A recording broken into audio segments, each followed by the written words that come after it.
Hi friends, நாங்கள் இப்போ எங்கே இருக்கோம்னு பார்த்தீங்கன்னா சாத்தனூர் அணையில் இருக்கோம். இந்த அணை பார்த்தீங்கன்னா கிட்டத்தட்ட எவ்வளோ பெருசு, எவ்வளோ உயரம் இருக்குது ஃப்ரெண்ட்ஸ். இதை நான் இப்போ எப்படி பார்க்குறேன்னா, இது நான் ஃபஸ்ட் இருந்ததுக்கும் இப்போ வெயில் காலன்றதுனால இப்போ தண்ணிலாம் இல்லை ஃப்ரெண்ட்ஸ். நீங்களே பாருங்கள், தண்ணி அந்த அளவுக்கு இல்லைங்க ஃப்ரெண்ட்ஸ். நாங்கள் பார்த்தீங்கன்னா இப்போ பார்த்தீங்கன்னா அங்கே மேலே உங்களுக்கு தெரியுதுல ப்ளூ கலரில், இப்போ நாங்கள் தெரியுது இல்லைங்க ஃப்ரெண்ட்ஸ். அதில் பார்த்தீங்கன்னா இப்போ நாங்கள் போய் நடக்க போகிறோம். ஸ்டெப்ஸ் அங்கே இருக்குது ஃப்ரெண்ட்ஸ். நாங்கள் நடப்போம். நாங்கள் நிறைய இதில் ஆக்டிவிட்டீஸ்லாம் இருக்குது ஃப்ரெண்ட்ஸ். ஸோ நாங்கள் அதை கூட சுற்றி பார்த்தோம். அங்கே பாருங்கள், நாயெல்லாம் போய் நிழல் காக்குது.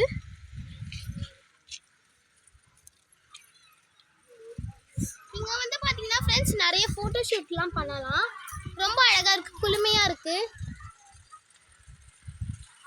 அணை பார்த்தீங்கன்னா எவ்வளோ அடி இருக்குது.